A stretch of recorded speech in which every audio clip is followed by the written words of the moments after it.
Magandang araw po sa inyong lahat. Matagal ko na pong sinusubaybayan ng inyong channel at marami na rin akong natutunan tungkol sa mga kwentong kababalaghan na ibinabahagi ninyo. Ngayon, ako naman po ang magbabahagi ng aking karanasan. Isang karanasang hindi ko malilimutan habang buhay. Tawagin niyo na lamang po akong si Jess. Ako po ay 28 years old. At kamakailan lamang ay bumalik ako sa aming probinsya matapos ang 5 taong pagtatrabaho sa Maynila. Ang dahilan ng aking pagbabalik, isang hiwalayan at isang lihim na aking tinatago. Iniwan ako ng aking nobyo. Walang paliwanag. Isang araw nagising na lamang ako na wala na siya sa aking tabi. Sinubukan ko siyang hanapin, tawagan, puntahan sa kanyang trabaho pero wala. Parang bula na lamang siyang naglaho. Sa gitna ng aking pagluluksa, unti-unti kong napagtanto na may isa pa palang sorpresa ang nakalaan sa akin. Ako ay nagdadalang tao. Hindi ko alam kung paano ko sasabihin sa aking pamilya. Nahihiya ako, natatakot ako, kaya nagpasya akong umuwi na lamang sa probinsya. Doon sa piling ng aking pamilya. Sana'y makahanap ako ng lakas at pagtanggap. Sa unang mga linggo, tahimik naman ang lahat. Masaya ang aking mga magulang sa aking pagbabalik. Hindi ko pa rin sinasabi sa kanila ang tungkol sa aking pagbubuntis. Naghihintay ako ng tamang pagkakataon. Ngunit habang lumalaki ang aking tiyan, nagsimula akong makaramdam ng kakaiba. Hindi ko maipaliwanag. Parang may ibang presensya sa aking paligid. Minsan habang natutulog ako, nagigising ako na parang may nakatingin sa akin. Madalas din ako makaramdam ng pagod at panghihina kahit wala naman akong ginagawang mabigat. Isang araw habang naglalakad ako sa palengke, may nakasalubong akong isang babae. Matanda na siya, kulubot ang balat at may dalang malaking basket na puno ng mga alahas. Hindi to basta-bastang alahas. Mukhang antigo, yari sa pilak at ginto at may mga kakaibang disenyo. Inalok niya akong bumili. Sabi niya mga alahas na ito raw ay may proteksyon laban sa masasamang espiritu. Hindi ako interesado. Hindi ako naniniwala sa mga ganon. Ngunit nakita ko sa kanyang mga mata ang pagod at pagkauhaw. Kaya inanyayahan ko siyang uminom ng tubig sa aming bahay. Nagpasalamat siya sa akin. Habang umiinom siya, sinabi niya sa akin na matagal na raw niyang pinagmamasdan ang aking kalagayan. Alam niya raw na ako ay nagdadalang tao at alam din niya na ako ay nasa panganib. Sinabi niya na may isang aswang na nagtatangkang kunin ang aking pinagbubuntis. Hindi ako naniwala sa kanya noong una. Aswang? Sa panahon ngayon? Imposible. Ngunit nakita ko sa kanyang mga mata ang sensiridad at sa kaibuturan ng aking puso, may bahagi sa akin na gustong maniwala. Ipinakilala niya ang kanyang sarili bilang si Aling Juanita. Dati raw siyang albularya, ngunit matagal na siyang tumigil sa kanyang mga gawain. Sabi niya ang mga alahas na kanyang binebenta ay mga anting-anting na nagtataglay ng proteksyon laban sa masasamang elemento. Binigyan niya ako ng isang anting-anting.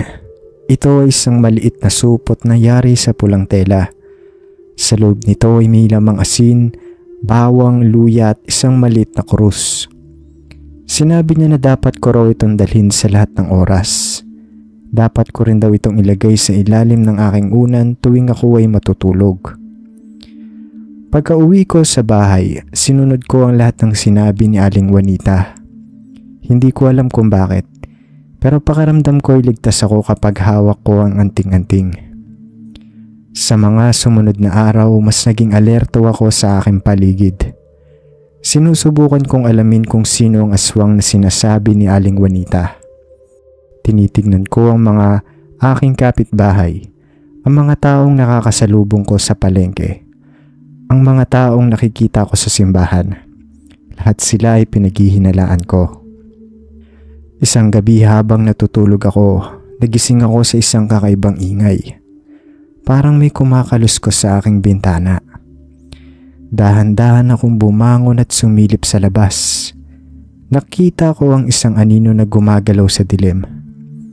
Hindi ko makita ang kanyang muka, pero alam kong may nakatingin sa akin. Kinabukasan nalaman ko na may namatay sa aming barangay. Ang namatay ay ang aming kapitbahay na si Marta. Siya ay medyo may edad na at may sakit. Nagdadalang tao din siya noon. Ngunit ang sabi ng mga tao, hindi raw siya namatay sa sakit. Sabi nila inaswang daw siya. Nanlamig ako sa aking narinig. Si Marta, ang aming kapitbahay, di ako makapaniwala. Ngunit sa kaibuturan ng aking puso, alam kong totoo ang sinasabi nila. Naaalala ko ang mga araw na nakikita ko si Marta na nakatanaw sa bintana. Naaalala ko ang mga araw na nakikita ko siyang nakatayo sa labas ng aming bahay. Naaalala ko ang kanyang mga ngiti, ang kanyang mga tingin. Ngayon ko lamang napagtanto na mawawala siya agad. Kinagabihan hindi ako nakatulog. Natatakot ako. Alam kong ako ang susunod na target ng mga aswang. Alam kong gusto nilang kunin ang aking pinagbubuntis. Napagpasyan kong pumunta kay Aling Juanita. Kailangan ko ang kanyang tulong. Kailangan ko ang proteksyon niya. Pagdating ko sa kanyang bahay, sinalubong niya ako ng isang malungkot na ngiti. Alam na raw niya ang nangyari. Sabi niya matagal na raw niyang alam na may aswang sa aming probinsya. Sabi niya matagal na raw niyang alam na si Aling Marta daw ang aswang. Sinabi niya sa akin na hindi pa tapos ang laban. Sabi niya kailangan kong maging matapang. Kailangan kong protektahan ang aking sarili at ang aking anak. Binigyan niya ako ng isa pang anting-anting. Ito ay isang maliit na bote na may lamang langis. Sinabi niya na dapat ko raw itong ipahid sa aking tiyan tuwing gabi. Sabi niya ang langis na ito ay may proteksyon laban sa aswang. Tinuruan niya rin ako ng mga orasyon. Mga panalangin na dapat kong bigkasin tuwing ako ay natatakot. Mga panalangin na magpapalakas sa aking espiritu. Pagka-uwi ko sa bahay, sinunod ko ang lahat ng sinabi ni Aling Juanita. Nagpahid ako ng langis sa aking tiyan. Binigkas ko ang mga orasyon. Hindi ko alam kung gumagana ba ito, pero pakiramdam ko ay mas ligtas ako. Sa mga sumunod na araw, hindi na ako lumabas ng bahay. Nagkulong ako sa aking kwarto. Natatakot ako na baka makasalubong ko ang aswang. Isang gabi habang natutulog ako, nagising ako sa isang malakas na kalabog. Parang may sumusubok na sirain ang aming pinto. Nanginginig ako sa takot. Alam kong ito na ang katapusan. Alam kong ito na ang araw na kukunin ng aswang ang aking anak. Ngunit hindi ako sumuko. Kinuha ko ang anting-anting at mahigpit itong hinawakan. Binigkas ko ang mga orasyon. Paulit-ulit, walang tigil. Biglang tumigil ang kalabog. Natahimik ang lahat. Akala ko ay umalis na ang aswang. Ngunit mali ako. Maya-maya narinig ko ang isang mahinang boses. Isang boses na pamilyar sa akin. Isang boses na nagpataas ng aking balahibo. Jess, buksan mo ang pinto. Ako ito, si Aling Juanita. Sabi ng boses. Hindi ako sumagot.